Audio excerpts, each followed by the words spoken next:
El sonido de 3 monitores cardíacos pitando, al mismo tiempo, tiene una cualidad que no se olvida. No es como cualquier otra alarma. Es el tipo de sonido que entra por el oído y va directo a algún lugar más profundo, que activa algo primitivo antes de que el cerebro consciente termine de procesar lo que está escuchando. Y en el pasillo de un hospital, ese sonido tiene un peso específico, porque todo el mundo en ese pasillo sabe lo que puede significar. La mujer de bata blanca estaba de espaldas, pero su postura lo decía todo antes de que se diera la vuelta. Hombros levantados, cuello tenso. Esa rigidez específica de quien está al límite y ha elegido la rabia en lugar de la desesperación. Se dio la vuelta. Su dedo apuntó en dirección a la empleada de uniforme gris que estaba apoyada contra la pared, con la expresión de quien ha sido atrapado, no cometiendo una falta, sino simplemente existiendo en ese lugar y en ese momento, lo cual ya era suficiente para ser considerada culpable. Tú apagaste las alarmas. Su voz llenó el pasillo de mármol con esa resonancia que los pasillos de los hospitales amplifican de una manera que ningún otro lugar puede. Casi matas a mis hijastros. Eres una incompetente. La empleada de limpieza tenía los ojos llorosos. No de miedo, de algo más complejo que el miedo. Esa mezcla de injusticia, urgencia y la dolorosa conciencia de haber visto algo importante que nadie estaba dispuesto a escuchar. Las alarmas estaban mal, doctora. Su voz salió baja, pero firme. Con esa firmeza que no busca la confrontación, sino que expone un hecho. Yo vi los números. Tú no ves nada. El corte fue rápido y definitivo, como quien termina una conversación nunca debió haber empezado. Tú limpias pisos. Tu lugar está en la bodega. Y fue entonces cuando uno de los monitores cambió de sonido. Ya no era el pitido múltiple de antes. Era un solo bip. Largo. Continuo. El sonido que todos en un hospital reconocen antes de querer reconocerlo. La empleada de limpieza se soltó y echó a correr, pero para entender completamente lo que pasó en ese pasillo. Y por qué esa mujer de uniforme gris deslavado estaba allí. Necesitamos volver al principio. Necesitamos volver a la mañana en que doña Marta llegó por primera vez al Hospital Santa Elena, con su bolso de tela al hombro y el formato de contratación doblado en el bolsillo. El Hospital Santa Elena era el tipo de lugar que la ciudad usaba como referencia de excelencia, antes de necesitar usarlo como un hospital de verdad. El vestíbulo tenía un mármol blanco con vetas doradas que los arquitectos habían elegido, a un costo por metro cuadrado, que convertía, a cada paso dado, sobre él en una especie de declaración financiera. Las flores frescas llegaban todos los lunes, en una camioneta refrigerada desde una florería, que atendía exclusivamente establecimientos que podían justificar el gasto de flores, que nadie se detiene a oler. Por los pasillos circulaban médicos, con batas impecables y estetoscopios, que funcionaban tanto de accesorios como de instrumentos. Enfermeras con uniformes, que habían sido seleccionados por una consultora de imagen visual. Y recepcionistas con una sonrisa calibrada, por quienes fueron entrenadas, para hacer sentir al paciente que había llegado al lugar donde le resolverían sus problemas. Y pasando a través de todo eso, tan invisible como el mobiliario, había una mujer con un carrito de limpieza, uniforme gris. No el gris elegante de algunas marcas de ropa médica, sino el gris deslavado de una tela, que había sido lavada demasiadas veces, con el detergente equivocado, o a la temperatura incorrecta. El gris que resulta cuando la institución compra al precio más bajo, y el precio más bajo adquiere ese color después de unas semanas. 55 años. Cabello con canas, que no había dejado de teñirse por vanidad, sino por falta de tiempo, y de un lugar tranquilo, para ese tipo de cuidados. Ojeras que eran del tipo que no provienen de una mala noche de sueño, sino de una suma de años, en los que dormir bien había sido un lujo por el que había que competir. Doña Marta fregaba los pisos, con una atención que no era el mínimo necesario para cumplir con la tarea. Era el tipo de atención que va más allá de la función, que registra el entorno mientras trabaja en él, que observa sin que parezca que está observando. Sus manos se aferraban con firmeza al mango del equipo de limpieza, no la firmeza del esfuerzo, sino de la familiaridad. Esa forma específica de sostener una herramienta, que solo se adquiere cuando se ha usado el tiempo suficiente como para convertirse en una extensión del propio cuerpo. Para entender esas manos, hay que retroceder 20 años. Doña Marta había pasado 2 décadas como técnica en enfermería, en un hospital público de provincia, de esos hospitales que operan con menos de la mitad de lo que necesitan, y que, por eso mismo, desarrollan en el personal que trabaja allí una competencia en emergencias que los hospitales, bien equipados, nunca necesitan desarrollar. Había aprendido a interpretar los gráficos cardíacos no como un ejercicio académico, sino como una necesidad para sobrevivir a las guardias. Porque había madrugadas en las que el médico estaba en otra área y el monitor empezaba a cambiar.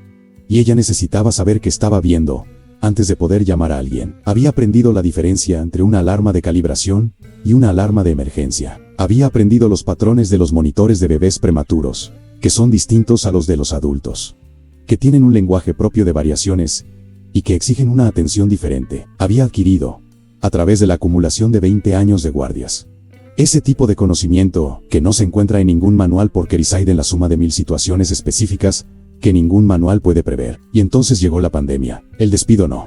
Llegó acompañado de un escándalo. Llegó como llegan los despidos, que el sistema se justifica a sí mismo, mediante lenguaje administrativo, recorte de personal, reestructuración de la plantilla, priorización de puestos con nivel de licenciatura. Ella no tenía un título universitario, tenía 20 años de experiencia técnica en un hospital público que había decidido que 20 años de práctica valían menos que un diploma que ella nunca tuvo los medios para pagar. Salió con una caja con sus pertenencias y una demanda laboral que se prolongó durante 2 años sin llegar a una conclusión satisfactoria. Para sobrevivir, había aceptado el puesto de limpieza en el Hospital Santa Elena a través de una empresa subcontratada. Había llegado con el formato doblado en el bolsillo y la conciencia de que sabía más sobre aquel entorno que la mayoría de las personas que usarían el mismo pasillo, con bata y estetoscopio, y que nadie necesitaba saberlo hasta que no fuera necesario. Guardó sus conocimientos en el mismo lugar donde guardaba sus ojeras, en silencio, con el cuidado de quien sabe que hay un tiempo para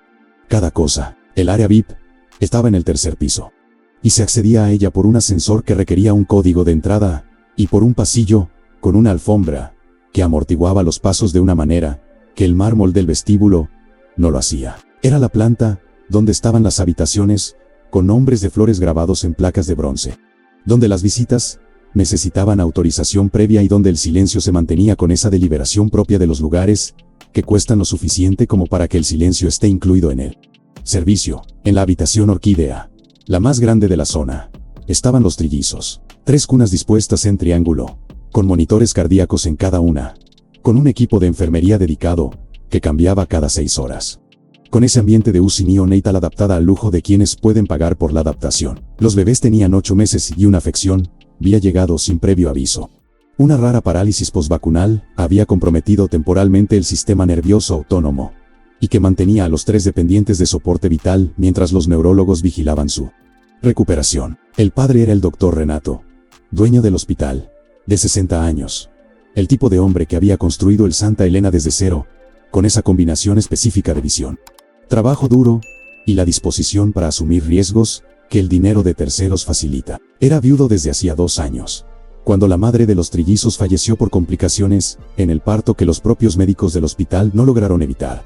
Una pérdida que le había dejado esa marca particular que dejan las tragedias cuando ocurren dentro del lugar que se construyó para evitarlas. A su lado estaba la doctora Natalia, 38 años, médica especialista en medicina intensiva, socia minoritaria del hospital con una participación que se negoció 6 meses después de la muerte de la esposa de Renato. En un momento en que él todavía estaba de luto, y ella había estado presente con una consistencia y un cuidado que parecían lo suficientemente reales como para ser convincentes. Era inteligente, era competente en su área, y era con una naturalidad que solo los muy ambiciosos alcanzan. Completamente capaz de usar esa inteligencia y esa competencia como instrumentos para fines que iban más allá de lo que declaraba en voz alta. Se había posicionado al lado de Renato, con la paciencia de quien siembra y espera. Y lo que había sembrado había crecido con la velocidad que la fragilidad de un hombre en duelo permite. Marta había notado todo esto desde la única posición que permitía observar sin ser observada, la posición de quien limpia el pasillo. Había notado la manera en que Natalia entraba a la habitación de los trillizos, cuando Renato y el equipo de enfermería estaban presentes, con ese cuidado ostentoso de madrastra amorosa, que era más una actuación que un sentimiento. Y la manera diferente, más eficiente y menos cálida, con la que entraba cuando estaba sola. Había notado los monitores. Fue un jueves por la mañana, mientras Marta limpiaba el pasillo, cerca de la habitación de los trillizos, cuando los 3 monitores empezaron a pitar al mismo tiempo. Se detuvo con su equipo de limpieza y miró hacia la puerta de la habitación, con esa atención automática de quien escucha la alarma de un hospital y lee el tipo de alarma antes de procesar conscientemente que lo está haciendo. Médicos y enfermeras corrieron por el pasillo. Ella se hizo a un lado con el carrito hacia la pared para dejar el paso libre. Los signos vitales estaban normales. Falsa alarma, dijeron. Los monitores eran nuevos.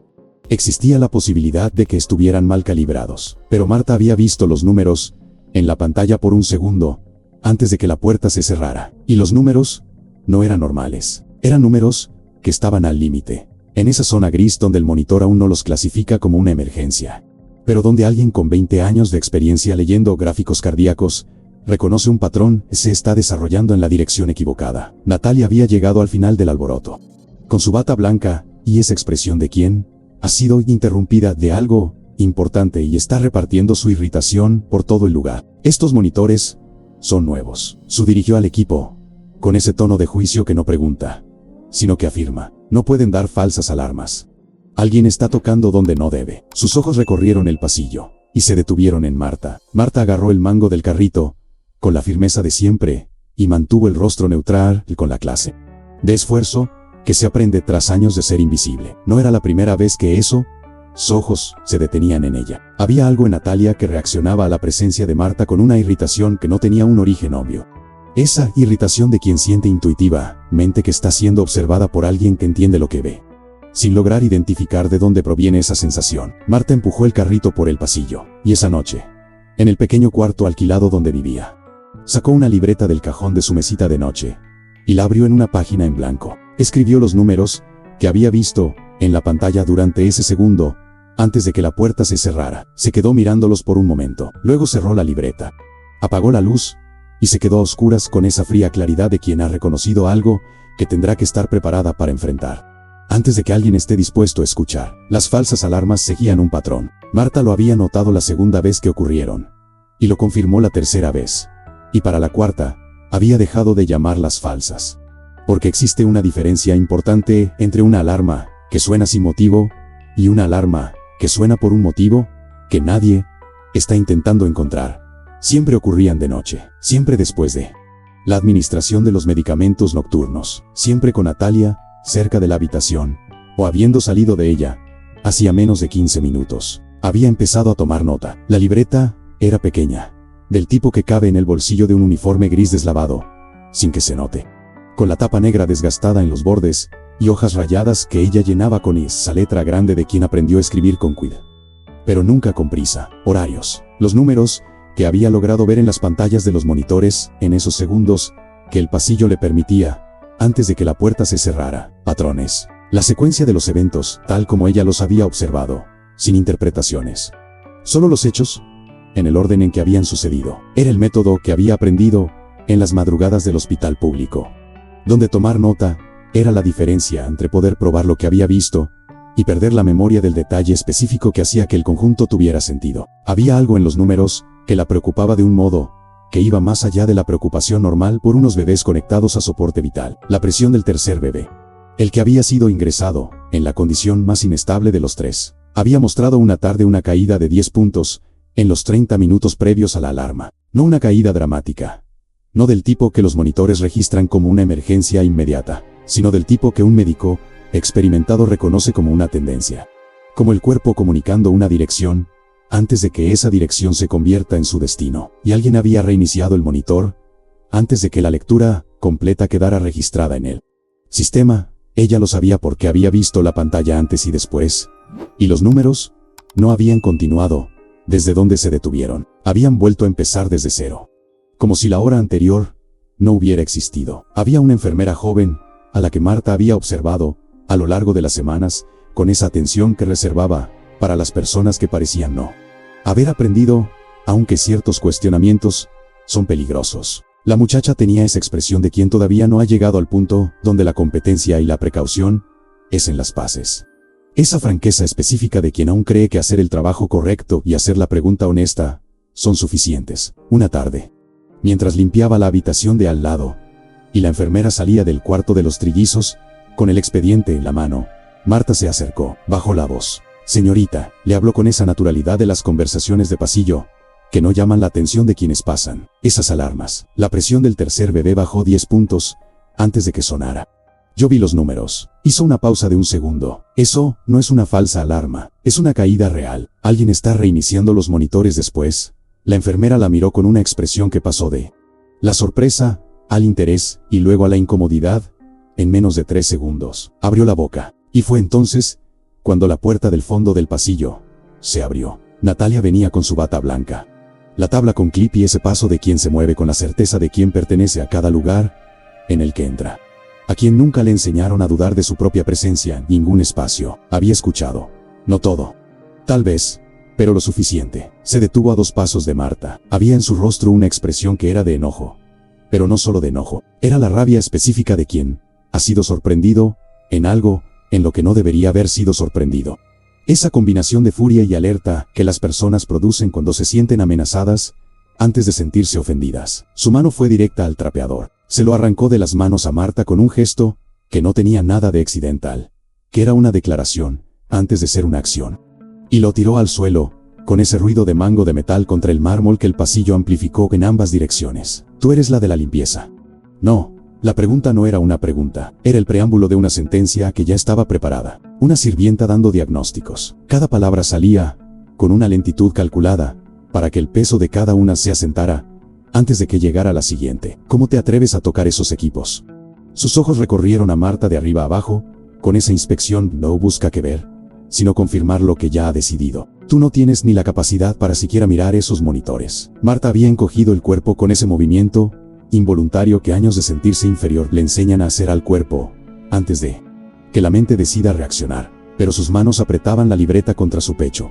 Esa pequeña libreta de tapa negra, que había pasado toda la semana en el bolsillo de su uniforme, que ahora estaba fuera por algún momento de la conversación con la enfermera, y que ahora era visible. Yo solo vi el patrón, doctora. Su voz era baja, pero había en ella una insistencia que no buscaba confrontación. Era la terquedad específica de quien sabe que lo que está diciendo es importante, y que su importancia no desaparece porque alguien esté gritando. Alguien está. El dedo de Natalia llegó antes de que terminara la frase. Rojo oscuro en la punta. Ese color de esmalte que se elige para ser visto, apuntando a centímetros del rostro de Marta con esa precisión que no es descuido. Es intimidación deliberada. Tienes prohibido entrar a esta área. Su voz había bajado de volumen pero había subido de temperatura. Esa cualidad glacial asusta más que un grito porque sugiere control allí, donde el grito sugería pérdida del mismo. Si te vuelvo a ver cerca de esos bebés, te despido yo misma. Una pausa. Y además te demando por práctica ilegal de la medicina. Los ojos de Natalia se dirigieron a la libreta que Marta apretaba contra su pecho. Se quedaron ahí por un segundo que fue demasiado largo para ser accidental. Tu lugar está en la basura, no cerca de mis hijastros. La última palabra vino acompañada de esa apropiación que Marta había observado en las semanas anteriores. Ese mis que era al mismo tiempo una muestra de afecto público y una forma de marcar territorio. Ahora lárgate. La enfermera joven había retrocedido hacia la pared del pasillo. Algunos miembros del personal que pasaban habían reducido la velocidad sin detenerse por completo. Esa manera de ser testigos, sin comprometerse que los entornos de poder les enseñan a las personas que necesitan seguir trabajando en ellos. Marta se quedó quieta por un segundo. Una lágrima rodó por el lado izquierdo de su rostro, con la tranquilidad de las lágrimas que no se piden, que llegan cuando el cuerpo dice por su cuenta que ha llegado a un límite y que ese límite merece ser señalado de alguna forma. No intentó esconderla, pero apretó la libreta con más fuerza contra su pecho, no por instinto, por decisión, porque había algo en aquel gesto de Natalia hacia la libreta, aquel segundo de mirada fija, que había dicho más que cualquier palabra pronunciada en voz alta en ese pasillo. Había dicho que la libreta importaba, que lo que estaba escrito en ella importaba, que la persona que había tirado el trapeador al suelo, apuntado con su dedo pintado y amenazado con despidos y demandas sabía, de alguna manera, que no iba a admitir, que ahí había algo que ella no quería que existiera. Marta bajó la mirada, recogió el trapeador del suelo, empujó el carrito de limpieza por el pasillo, en dirección opuesta a la zona VIP, con su paso medido de siempre, con la libreta en el bolsillo de su uniforme gris deslavado, guardada de nuevo en el lugar donde había estado toda la semana. Es difícil creer que alguien pueda ser tan cruel, ¿verdad? Que frente a unos bebés que dependen de soporte vital, frente a un patrón que una mujer de 55 años había identificado con sus 20 años de ojo entrenado, la respuesta fuera un dedo acusador y una amenaza de tirarla a la basura. Si a ti también te indigna esta injusticia, Deja tu like ahora mismo para demostrar que estás del lado de doña Marta. Llegó al final del pasillo y esperó a que se abriera el ascensor. Dentro del ascensor, cuando las puertas se cerraron y el espejo de la pared lateral le devolvió la imagen de su uniforme gris, de sus ojeras y del moño, con los cabellos blancos. Sacó la libreta del bolsillo, la abrió en la última página escrita, miró los números y añadió una nueva línea, con la fecha y la hora de aquel momento en el pasillo. Y al lado escribió solo una observación. Ella vio la libreta, la cerró, la guardó, y cuando el ascensor se abrió en la planta baja, salió con su carrito y se fue a hacer lo que le habían contratado para hacer. Porque había aprendido, a lo largo de todos esos años, que el trabajo es lo que mantiene a una persona presente en el lugar donde necesita estar, para que cuando llegue el momento adecuado, ella esté ahí.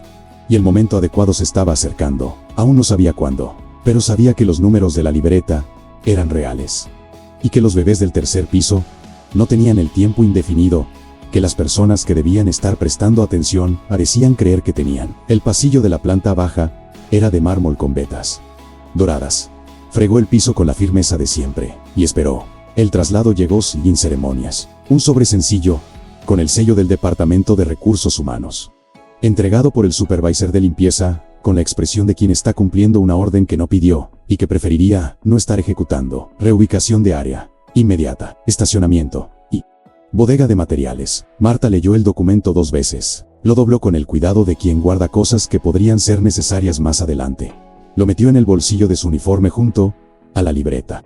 Y fue a buscar el carrito de limpieza para su nueva área. El estacionamiento estaba en el sótano, un lugar que el hospital había construido, con la misma atención al detalle que le había dedicado al vestíbulo de mármol y a las flores frescas de los lunes.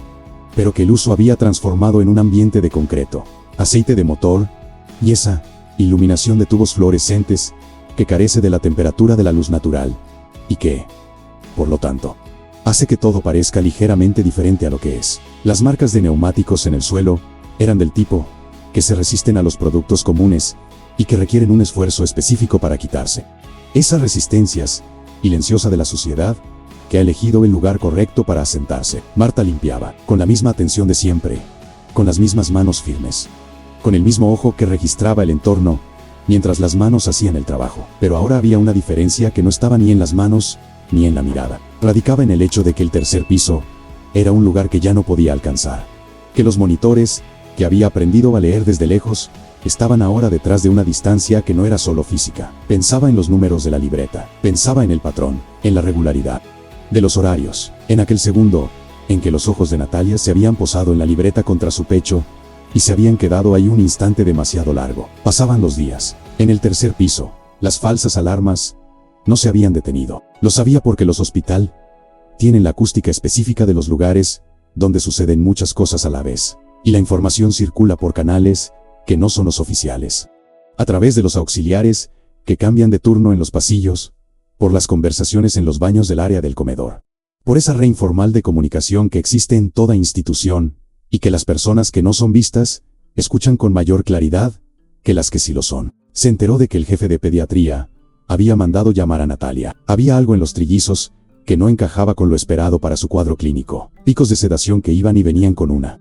irregularidad que los medicamentos recetados no lograban explicar por completo. Esos momentos en que los bebés se quedaban más inactivos de lo que deberían, más ausentes, con una apatía que los médicos de guardia empezaban a notar, y que los números en los expedientes no justificaban por sí solos. El jefe le había preguntado. Natalia había respondido con la competencia particular de quien ha sido entrenado para contestar preguntas difíciles, de forma que las dudas parezcan resueltas, sin que las respuestas sean verificables. Reacción inusual, variación individual, ajuste de dosis en curso. El jefe había hecho las anotaciones en el expediente con la insatisfacción silenciosa de quien no tiene pruebas suficientes para ir más allá de la inconformidad. Fue una mañana en la bodega, cuando Marta encontró los frascos. La bodega de materiales también funcionaba como el punto de desecho de medicamentos caducos o utilizados, con cajas de cartón, identificadas por área y por fecha,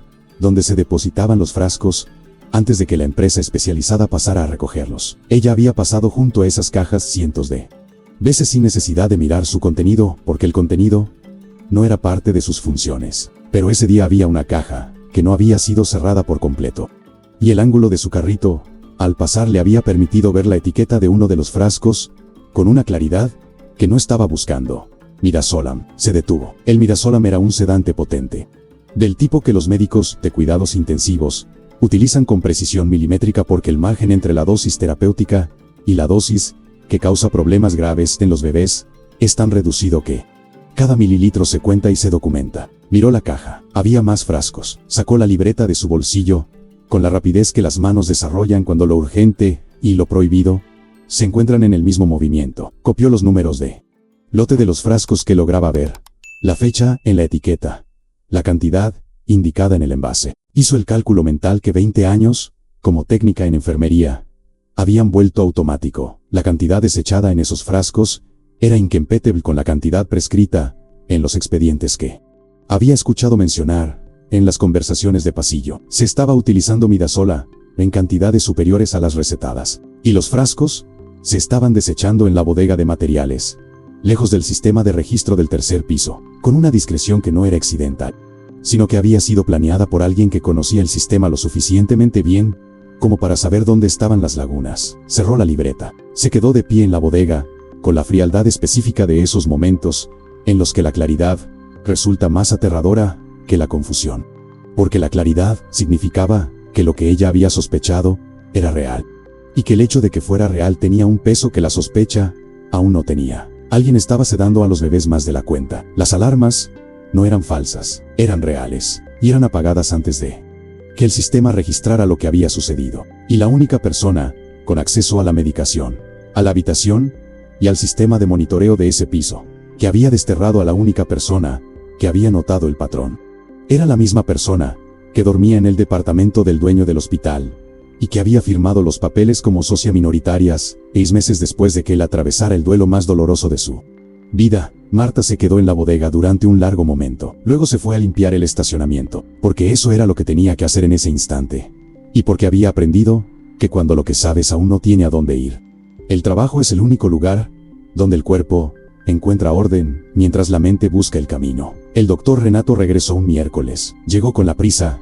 específica del padre que ha estado lejos más tiempo del que quería, que ha pasado cada día del viaje calculando cuántas horas faltaban para volver. Subió directamente al tercer piso, sin pasar por su oficina, sin contestar las llamadas que su asistente le hacía mientras caminaba detrás de él por el pasillo. Natalia estaba en la habitación cuando él entró. Su sonrisa estaba calculada con una precisión que se había vuelto tan habitual que probablemente ella ya ni siquiera notaba que estaba calculando. Lo abrazó con la calidez adecuada, con las palabras precisas sobre la evolución de los bebés, con esa narrativa clínica positiva que contenía todos los elementos para tranquilizar sin mentir por completo, estabilizándose, respondiendo al tratamiento, un día a la vez. Renato la escuchó, y luego miró a sus hijos. Había algo diferente, no en los números de las pantallas de los monitores, no en ningún indicador clínico que pudiera señalar con el dedo y nombrar. Era esa diferencia que solo los padres reconocen, esa comunicación sin palabras entre un padre y sus hijos que va más allá de cualquier gráfico, que lee al bebé como un todo y no como una suma de métricas. Estaban más apáticos. Los ojos que la semana anterior aún buscaban su rostro con la insistencia del bebé que reconoce una presencia, ahora estaban más opacos, más distantes, con una cualidad de ausencia que no es sueño, que es un lugar entre estar dormido y estar despierto, que no debería existir en bebés de 8 meses, que tiene un nombre médico que él conocía y que no quería tener que utilizar. Interrogó a Natalia con la objetividad del hombre que también es médico y que, por lo tanto, no puede hacer las preguntas de un padre sin que las preguntas de un médico lo acompañen. Ella respondió con la fluidez de quien ha preparado las respuestas antes de que le hagan las preguntas. Parte del cuadro clínico, fluctuación normal, seguimiento en curso. Él se quedó mirándola durante un segundo más de lo que requiere una respuesta satisfactoria. Le dijo que se iba a quedar. La reacción de ella fue casi imperceptible. Un ajuste mínimo en el rostro, esa fracción de segundo en la que la expresión calculada necesita reorganizarse tras recibir una información que no estaba en el guión. Luego, la sonrisa volvió, y con ella las palabras sobre el descanso, sobre cómo él había viajado y necesitaba recuperar energías, sobre cómo el equipo estaba ahí y ella misma estaría de guardia. Él tomó la silla de cuero de la esquina de la habitación y la colocó junto a la cuna del tercer bebé. Se sentó y se quedó allí, Natalia salió de la habitación con un paso que no era lo suficientemente apresurado para parecer una huida, pero que era demasiado rápido para ser completamente natural. En el sótano, Marta estaba terminando su turno. Había subido a buscar material de limpieza a un armario del pasillo del segundo piso, cuando vio las luces del tercero, desde el ángulo de la escalera de servicio. La luz específica de la habitación de los trillizos, que había aprendido a identificar durante las semanas en que aún podía circular por aquel piso. Las luces estaban encendidas. Se quedó paralizada en la escalera por un momento. Había pasado semanas en la bodega y en el estacionamiento, con la libreta en el bolsillo y los números en la cabeza, consciente de que lo que sabía no tenía a dónde ir, mientras ella estuviera donde estaba. Mientras la única persona que podría escucharla estuviera siendo apartada de la verdad por alguien que sabía exactamente lo que hacía. Pero Renato había vuelto. Lo había escuchado en el comedor.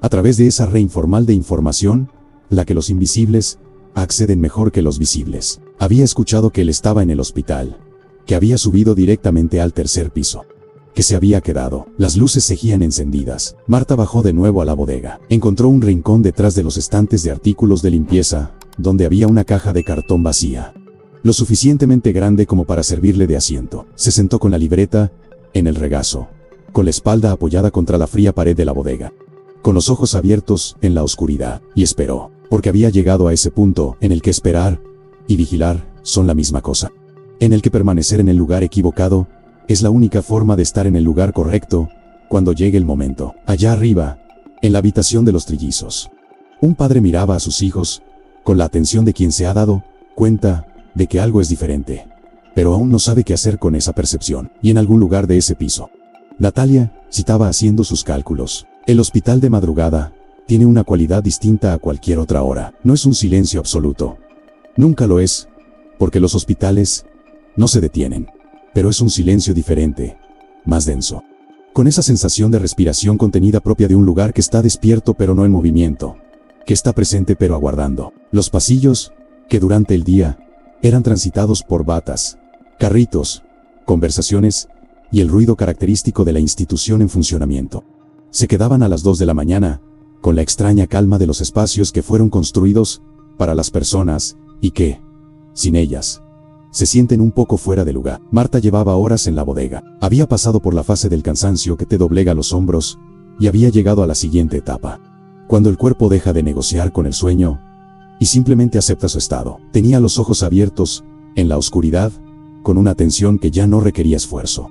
Era solo presencia. Tenía la libreta en su regazo. No necesitaba abrirla. Había repasado los números tantas veces en las últimas semanas que ahora existían en un rincón más profundo que la memoria, en ese lugar donde el conocimiento, cuando se repasa las suficientes veces, deja de ser un recuerdo y se convierte en parte del pensamiento mismo. Fue el sonido de unos pasos en el pasillo del tercer piso lo que la hizo levantarse. No eran unos pasos cualquiera. Había una diferencia entre los pasos del personal de guardia, que llevaban el ritmo de quienes van de un lugar a otro dentro de una rutina establecida, y ese paso, que tenía una cualidad distinta, más pausada, más consciente de sí misma. El paso de alguien que se dirige a un lugar en específico con una intención que no forma parte de la rutina. Subió por las escaleras de servicio. El pasillo del tercer piso tenía la iluminación reducida de la madrugada.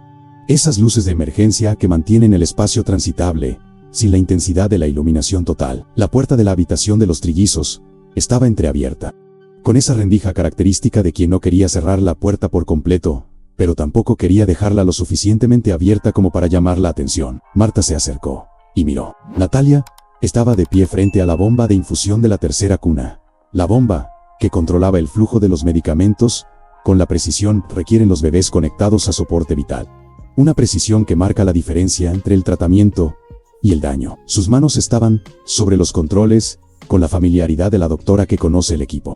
Pero el gesto no era el de un ajuste terapéutico, era un aumento intencionado, con la tranquilidad de quien ya ha hecho esto antes y sabe lo que va a ocurrir. Los monitores empezaron a pitar, no de inmediato, primero el tercero, luego el segundo, como respuesta, creando esa reacción en cadena de alarmas que el sistema de monitoreo integrado producía cuando uno de los valores salía de su rango. El sonido inundó la habitación con la urgencia específica que había despertado a pasillos enteros en otras noches.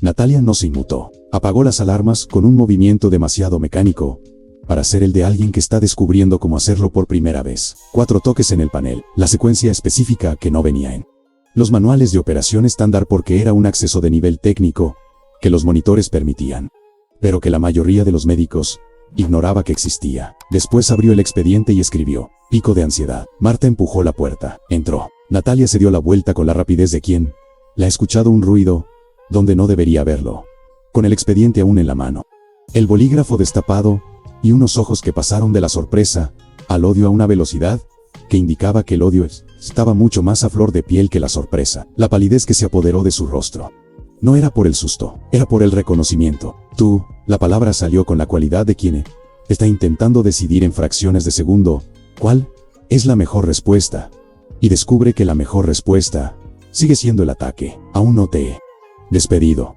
Lárgate de aquí, o llamo a seguridad. Marta no se amedrentó. Fue la primera vez en toda esta historia en que su cuerpo no hizo el movimiento automático de quien ha aprendido a ocupar menos espacio. Cuando la presionan, se quedó de pie, con los hombros donde debían estar, con los ojos fijos en el rostro de Natalia, y con esa atención directa de quien ya no está calculando que puede perder. Porque ha llegado a un punto donde lo que se puede perder se ha vuelto secundario ante lo que debe hacerse. Usted aumentó el midazolam. Su voz era baja, pero tenía una firmeza nueva. No porque el conocimiento fuera nuevo, sino porque había llegado el momento. Y el momento era lo único que faltaba para que el conocimiento encontrara la voz que se merecía. Yo lo vi, y tengo los registros de los frascos que desechó en la bodega. Sacó la libreta de su bolsillo. Natalia miró la libreta con la expresión de quien está viendo un objeto que había subestimado. Marta caminó hacia el monitor principal. No hubo titubeos. Dio pasos firmes como alguien que sabe a dónde va y por qué. Sus dedos encontraron el panel con la familiaridad de alguien que pasó 20 años en entornos donde estos equipos eran herramientas de trabajo diario, y navegaron por los menús con una agilidad que, en ese momento en particular, tuvo el impacto de una revelación, porque allí quedó en evidencia para cualquiera que mirara la verdadera brecha entre la mujer del uniforme gris y la empleada de limpieza que Natalia había decidido que ella era. El gráfico de la tendencia de los últimos 7 días apareció en la pantalla. 7 días de datos en bruto que habían seguido existiendo en los servidores del equipo, incluso después de apagar las alarmas. Incluso después de que los historiales se redactaran con las palabras que Natalia había elegido. Porque los datos en bruto de los monitores cardíacos del hospital no se borran con 4 toques en un panel. Existen en una capa accesible, solo para quienes saben qué capa buscar. Y Marta lo sabía. Usted borró las alarmas, señaló la pantalla, marcando la línea del gráfico, con la precisión de quien lee un documento que preparó ella misma. Pero no borró los datos en bruto. Hizo una pausa. Mire esto, cada vez que usted entra a la habitación, la saturación disminuye, siempre, en 7 días. 6 entradas registradas. 6 caídas de saturación. Esto no es una enfermedad, es usted. Natalia se abalanzó hacia el monitor. Marta ya había sacado la memoria USB del bolsillo de su uniforme. Ese uniforme gris descolorido, que tras tantos lavados con el producto inadecuado, había perdido su tono original. Ese uniforme que Natalia había recorrido, con la mirada, en una inspección que era un inventario de menosprecio. Tenía en su bolsillo izquierdo una memoria USB que Marta había guardado allí la semana anterior, después de encontrar los frascos en el almacén. Tras comprender que el momento llegaría, y que cuando sucediera, necesitaría estar preparada. La memoria USB se conectó al puerto del monitor. Los datos se guardaron en cuestión de segundos. Natalia se quedó congelada, con las manos suspendidas en el aire frente a un equipo que ya no era el instrumento de la escena que ella había planeado. Fue entonces cuando la puerta del baño contiguo se abrió. El doctor Renato salió con la lentitud de quien está asimilando lo que escuchó antes de decidir cómo reaccionará su cuerpo a lo procesado. Su rostro mostraba esa palidez característica de las revelaciones que tocan un lugar que uno no sabía que tenía, que golpean no solo lo que se piensa, sino lo que se siente acerca de lo que se pensaba. Lo había escuchado todo. Se quedó de pie en medio de la habitación, mirando a Natalia con una expresión. Aún no era ira. Era la fase previa a la ira, cuando la mente sigue comprobando si lo que los oídos captaron es real. Si existe alguna otra interpretación posible que convierta lo dicho y mostrado en algo distinto a lo que es. No la había. ¿Por qué? La palabra salió con la sencillez de las preguntas que no requieren más desarrollo, porque este no cabe en la magnitud de lo que se está preguntando. Natalia lo miró fijamente. Y entonces algo se rompió. No poco a poco, con la brusquedad de las cosas que se mantienen con esfuerzo constante, y que, cuando el esfuerzo cesa, se detienen de golpe. La compostura que había construido durante meses de presencia calculada. Palabras escogidas y sonrisas en el ángulo perfecto.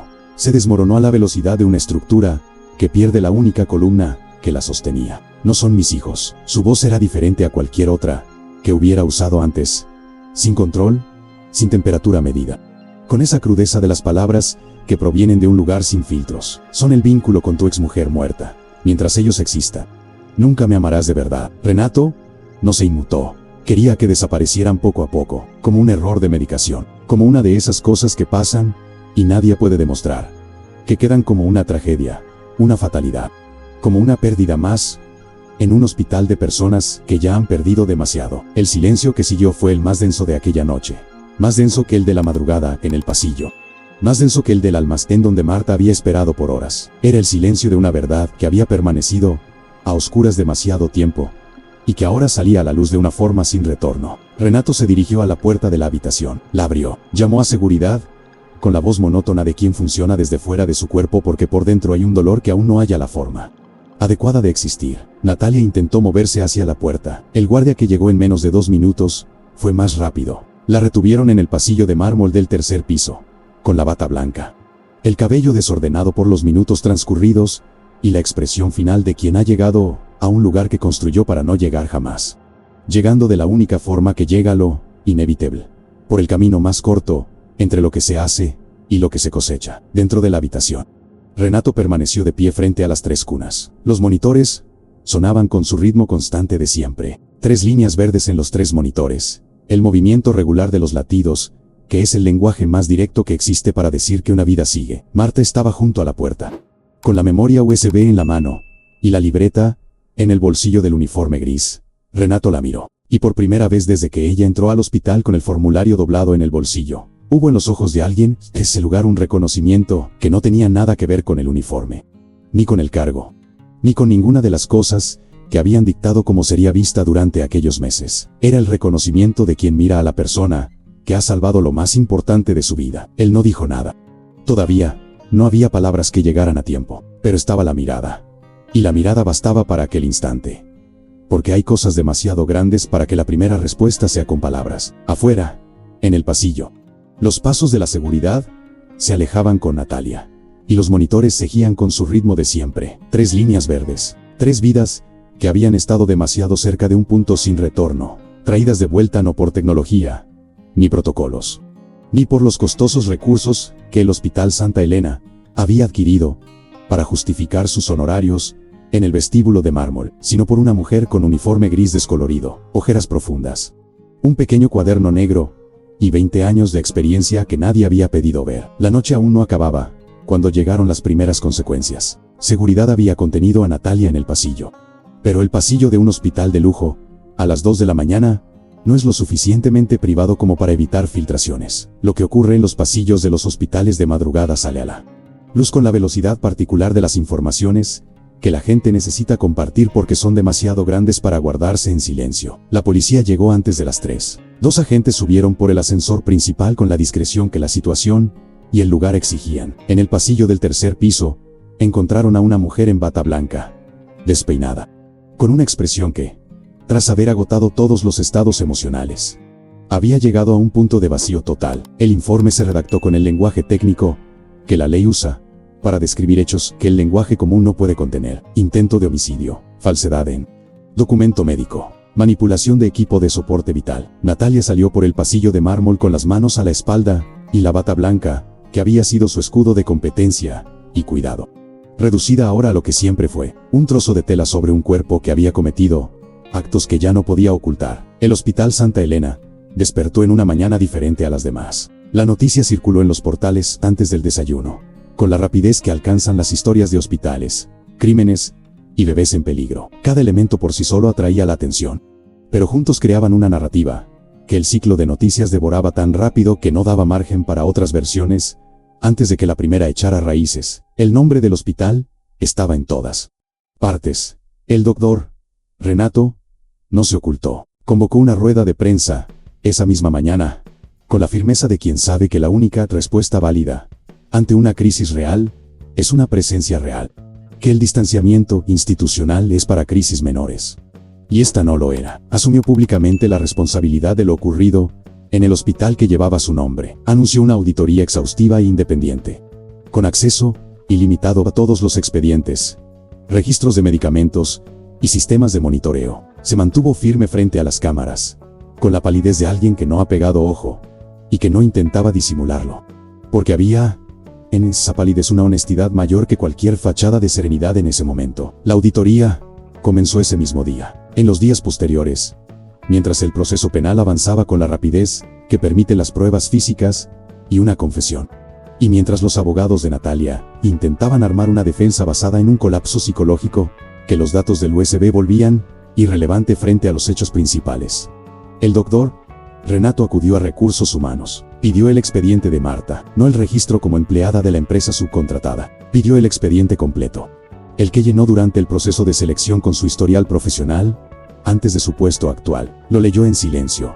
20 años como técnica en enfermería, UCI pediátrica, especialización en soporte vital avanzado. Una lista de cursos y certificaciones que abarcaba más de una página, con fechas, instituciones y renovaciones. El registro de una carrera construida con la perseverancia de quien no trabaja por obligación, sino por vocación y porque lo que sabe hacer importa. Y luego, el despido, escueto, con un lenguaje administrativo que había bastado para reducir 20 años a un solo párrafo. Cerró la carpeta, la sostuvo un momento, y luego fue a buscar a Marta. Estaba en el estacionamiento, en el sótano, con su carrito de limpieza y su rutina constante, que había mantenido, incluso, en los días posteriores a aquella noche. El trabajo era el trabajo, y a falta de otro, ese era el que había que hacer. Renato bajó por las rampas del estacionamiento, aún con el traje del día, sin la bata que usó para la rueda de prensa matutina, y sin la distancia institucional. Los pasillos del tercer piso imponían entre ambos. Se detuvo a pocos metros de ella. ¿Por qué no me lo dijiste? La pregunta no era un reproche, era la duda sincera de un hombre que trataba de comprender la distancia entre lo que ocurrió y lo que podría haber pasado, si las circunstancias hubieran permitido una reacción más temprana. Marta dejó de limpiar. Lo miró con la misma expresión directa que había mostrado por primera vez aquella noche en la habitación de los trillizos, y que se había quedado con ella, como si el momento hubiera liberado algo guardado durante demasiado tiempo para volver a su lugar. ¿Usted cree que alguien escucha a una empleada de limpieza, doctor? No lo dijo con resentimiento, lo dijo con la claridad de quien describe una realidad que comprobó en carne propia y cuyos resultados lo demostraron. Traté de advertirles. Sus ojos se desviaron hacia la libreta que había sacado del bolsillo, con el movimiento automático de quien lleva algo consigo tanto tiempo que la mano lo busca antes que la mente. Su prometida me humilló, me mandó a la bodega, me amenazó con despedirme y demandarme. Una pausa, y a nadie hizo preguntas. Renato guardó silencio por un momento que pareció sincero. No el silencio de la incomodidad, sino el silencio de quien recibe una verdad dolorosa precisamente por ser verdad, y que no cuenta con el consuelo de la ambigüedad. Cuando habló, lo hizo con la objetividad de un hombre que había tomado una decisión antes de bajar al estacionamiento, y que estaba poniendo en marcha lo decidido. Le ofreció el cargo de supervisora de enfermería de la UCI pediátrica, no como un gesto simbólico, con un salario 5 veces mayor, con su bata, su credencial, su oficina y su equipo, con todo lo que acompaña a un puesto que era exactamente lo que ella había hecho durante 20 años. Antes de que alguien decidiera que 2 décadas de experiencia valían menos que un papel y una indemnización por lo ocurrido, por el dedo que la señaló, por el trapeador tirado, por las semanas en el estacionamiento y la bodega, y por todo lo que encierra esa palabra que usan en las demandas laborales y que nunca es suficiente. ¿Pero qué es lo que el sistema ofrece? Marta escuchó, aceptó el puesto con la sencillez de quien no requiere pensarlo porque la decisión ya estaba tomada desde hace 20 años. Cuando eligió esa profesión por motivos que seguían siendo válidos, rechazó la indemnización. Renato aguardó, presintiendo que diría algo más. Usted quiere hacer algo que perdure más allá de esta demanda, dijo con la voz que había encontrado aquella madrugada y que ya no soltaría. Implemente un programa de formación para el personal de limpieza del hospital. Él la escuchó con toda su atención. Primeros auxilios, conceptos básicos de monitoreo, cómo identificar un patrón en una alarma que no debería estar sonando. Una pausa. Doctor, por estos pasillos transita mucha gente a diario con los ojos bien abiertos. Gente que ve cosas que otros pasan por alto porque están mirando hacia otro lado. Sostenía su libreta de tapa negra con la naturalidad de un objeto que había sido parte de todo. Solo necesita la oportunidad de aplicar lo que saben. Renato se quedó mirándola, al uniforme gris, a sus ojeras, a las manos que sostuvieron el USB con los datos, que demostraron lo que ninguna bata blanca estuvo dispuesta a escuchar. Hecho, dijo. Transcurrieron 6 meses a la velocidad con que pasa el tiempo. Cuando se construye sobre bases sólidas, el proceso penal siguió su curso, con la lentitud propia de la justicia cuando las pruebas son irrefutables. El USB, los frascos de midazolam, los datos sin procesar de los monitores y la confesión de Natalia ante 2 testigos en un pasillo de hospital, cuyos muros de mármol retuvieron el eco de todo lo que ocurre en sitios que no elegimos para confesarnos. En el Hospital Santa Elena, una antigua sala de almacenamiento se convirtió en aula. No era un auditorio solemne, ni un espacio cuyo costo semanal equivalía a arreglos florales. Era una habitación con sillas en filas, una pizarra blanca y un escritorio al frente. El tipo de lugar que comunica que lo que sucede en su interior trasciende la importancia del recinto en sí. Y una mañana con la luz perfecta, esa que entra cuando el sol alcanza el ángulo que define los contornos con mayor nitidez, Marta se paró al frente de la clase con una bata azul, no la blanca de Natalia. El azul característico de la supervisión de enfermería del Santa Elena, una elección personal de Marta, entre las opciones del hospital, con la firme intención de quien sabe que el color de la bata será su carta de presentación, y desea romper con el esquema visual de aquel pasillo. Frente a ella, con cuadernos en mano, se sentaban empleados de limpieza y auxiliares de servicios generales, personas cuyos uniformes, durante años, habían sido el camuflaje que el hospital usaba para decidir qué se podía decir en su presencia, y que debía esperar hasta que se retiraran. Estaba mostrando un gráfico de saturación, no con la complejidad técnica de su libreta negra, sino con la claridad requerida para enseñar. Esa habilidad especial para volver accesible lo complejo sin perder su esencia. Una destreza que ella había perfeccionado durante 2 décadas de orientar a jóvenes médicos de guardia, sin restarles autoridad. Al fondo de la sala, apoyado en la pared, el doctor Renato estaba de pie con los trillizos. Ya no estaban en las cunas de la UCI, estaban de pie, o intentándolo, con la tambaleante determinación de bebés de 14 meses, que han descubierto sus piernas, pero aún negocian cómo usarlas. 3 niños desbordando energía.